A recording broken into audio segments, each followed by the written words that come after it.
kayo, pagkakabot o pagsasaka? Ay, number 1 po ang magsaka. Eh, sige, pakikwento lang po. Bakit? Bakit po?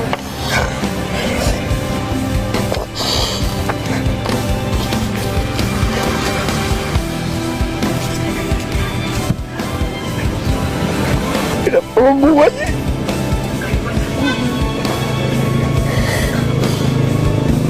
Tatapatin ko lang kayo, ma'am. Opo. Hindi po ako nakapag-awa. Hindi ko kayo nakapag? Aral. Opo. Kahit po pangalan ko, hirap po isulat. Tarong po pa sa mga tao dito. Kaya ako'y ganito lang, magsasakalang talaga. Alas 6 pa lang ng umaga, gising na si Dennis Barena, 55 anyos na magsasaka dito sa Paracali, Camarines Norte.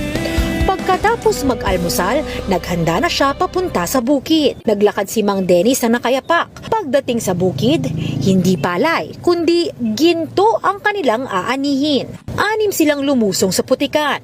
Mano-mano silang naghukay sa gitna ng tirik na araw. Kinakamay nila ang bawat lupa para maghanap ng mga butil ng ginto. Hanggang sa wakas, may kumikinang na kaming nakita. Makalipas yan ng 9 na oras, mula alas 7 ng umaga hanggang alas 4 ng hapon. Pagkatapos makakuha ng mga butil ng ginto, iniinit ito sa apoy para mabuo. Pagkatapos, ipinatimbang nila ang ginto sa bayan.